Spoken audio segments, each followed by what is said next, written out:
Shalom, Ibu, Bapak, dan Saudara yang dikasihi Tuhan. Salam damai sejahtera. Salam sehat selalu. Selamat bertemu kembali dengan Agung FAD dalam renungan yang diperuntukkan internal PDPKK Santo Anordus Jansen Bekasi. Renungan ini merupakan kerinduan bersama memuji dan memuliakan Tuhan dalam persekutuan doa. Tema yang akan saya bawakan adalah jadilah kuat.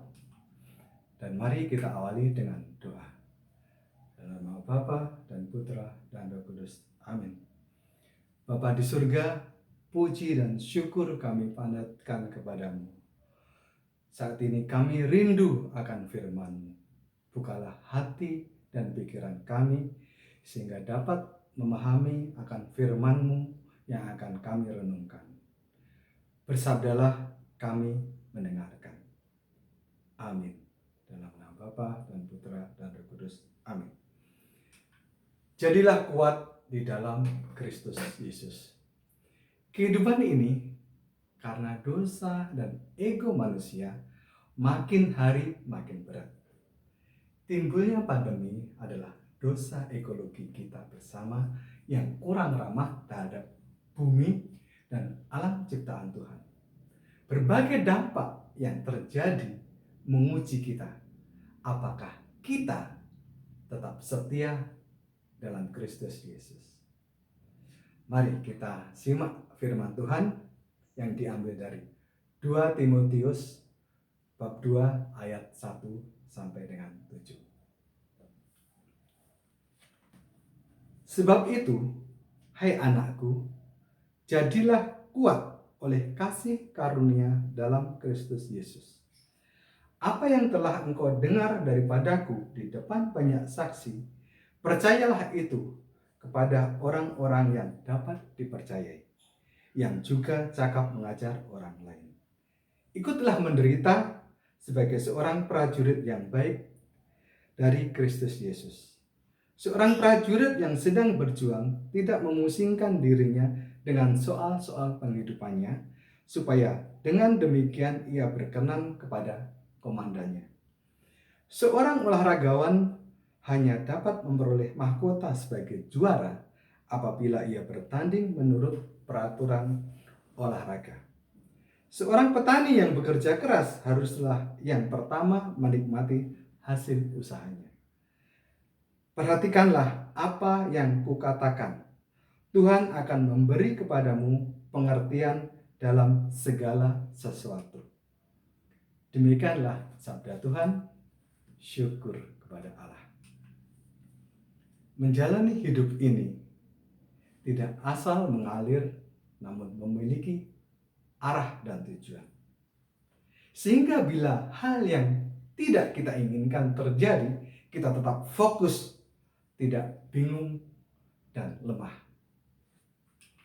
Mencapai tujuan harus ada komitmen, kesungguhan untuk membangun diri atas kasih karunia Tuhan. Kemampuan mengembangkan diri adalah menghidupi kasih karunia Tuhan. Ada kuasa Tuhan yang memampukan, menguatkan, menghibur, sampai waktunya kemenangan iman akan Yesus Tuhan. Kita bisa menjalani kehidupan ini bukan karena janji manis nafsu duniawi, tetapi adalah karena janji Tuhan. Dalam bacaan tadi kita diajar melalui 3 contoh dalam membangun diri dalam kasih karunia Tuhan.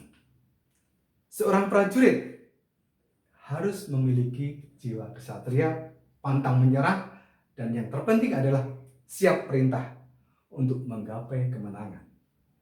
Di medan tempur, tak lagi memikirkan tentang apa yang akan terjadi tentang keluarga, tetapi fokus menghadapi lawan untuk menang. Kita adalah laskar Yesus. Dan Yesus Kristus adalah panglima kita. Hal ini menjadi inspirasi bagi kita memenangkan kehidupan. Memiliki sikap pantang menyerah, tidak khawatir tentang apapun yang terjadi. Laskar Kristus siap diperintah akan arahan pengajaran Tuhan, berserah kepada Tuhan, Sang pengatur strategi untuk membawa kita pada kemenangan. Seorang olahragawan yang profesional akan tunduk pada pelatih dan juga aturan main. Selalu berlatih mengembangkan diri untuk mencapai kemenangan. Kita juga seorang olahragawan yang senantiasa melatih diri dengan sungguh.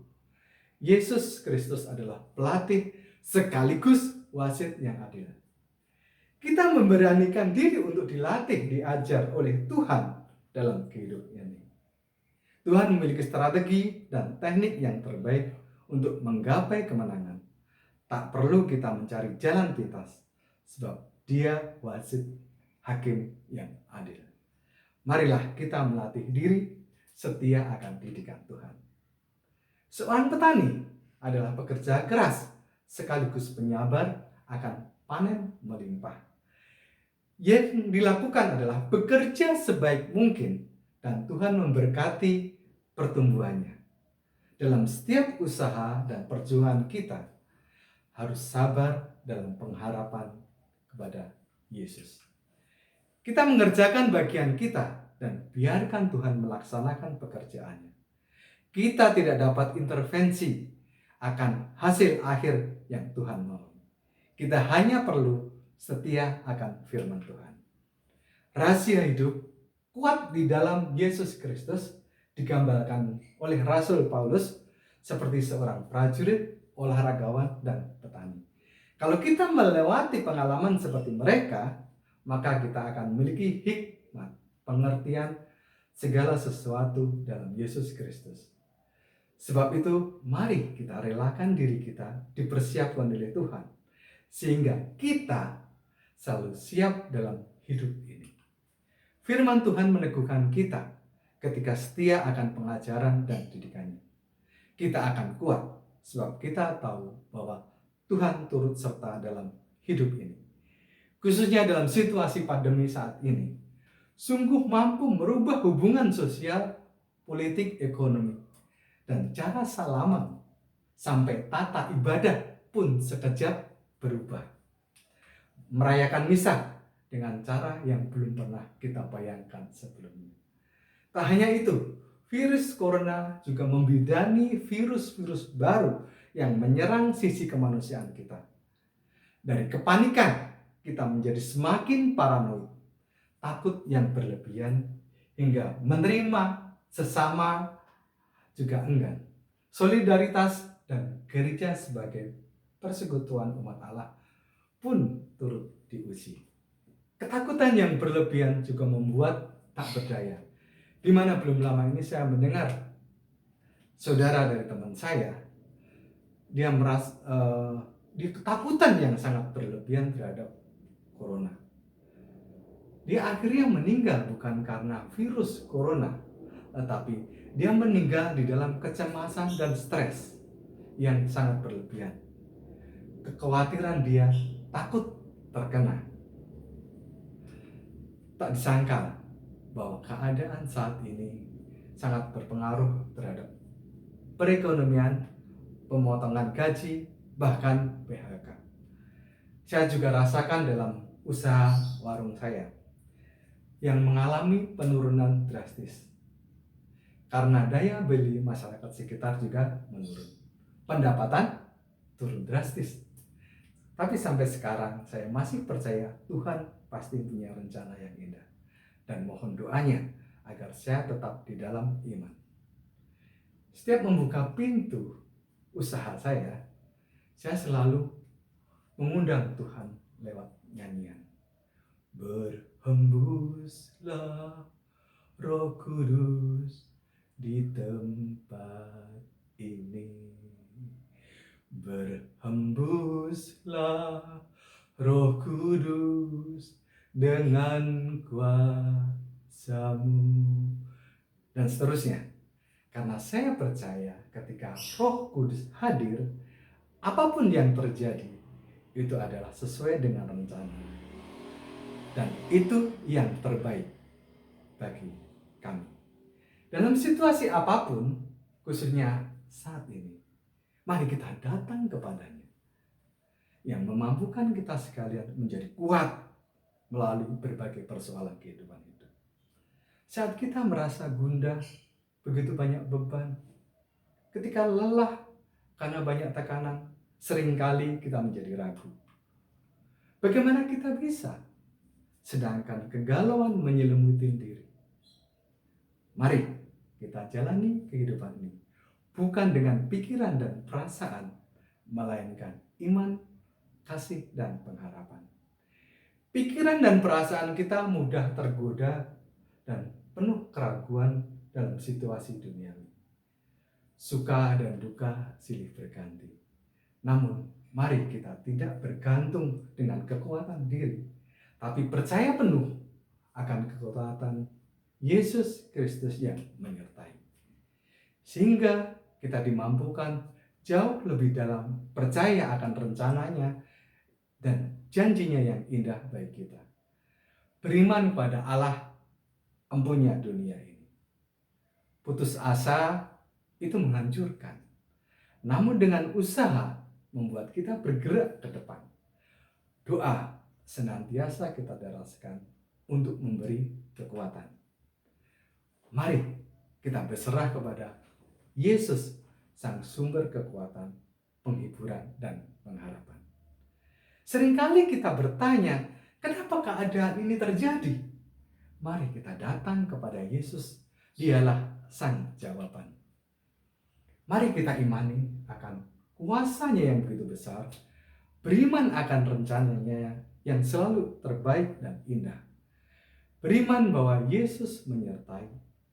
Dia tidak tinggal diam, dia menjaga kita dengan penuh kasih. Supaya setiap upaya dan doa kita itu senantiasa tidak terlewat olehnya. Dia pasti mengabulkan dengan caranya. Tuhan kita tidak menjanjikan hidup yang mudah, tapi kita percaya Ia menyertai dalam hidup ini dan menjanjikan akhir yang indah. Kita dituntut setia. Salib yang merupakan simbol kehinaan bisa diubah menjadi kemuliaan. Dia mampu mengubah segalanya. Dalam setiap perkara kita harus bersyukur walaupun kondisi sangat berat. Walaupun susah, tetaplah berbuat sesuatu dari hal yang kecil dengan cinta yang besar untuk menjadi sumber berkat bagi sesama. Jika kita dimampukan merasakan kasih karunia Kristus, jadilah kuat. Tuhan pasti akan menolong dan menguatkan kita melewati masa-masa sulit. Terpujilah Tuhan. Tuhan memberkati. Marilah kita berdoa. Dalam nama Bapa dan Putra dan Roh Kudus. Amin. Terima kasih Tuhan akan firman-Mu. Mampukan kami merasakan penyertaan-Mu dalam kehidupan ini. Mampukan kami menjalani hari-hari hidup kami. Mampukan kami menjadi berkat bagi sesama. Demi Yesus Kristus Tuhan dan pengantara kami. Amin. Dalam nama Bapa dan Putra dan Roh Kudus. Amin. Terima kasih.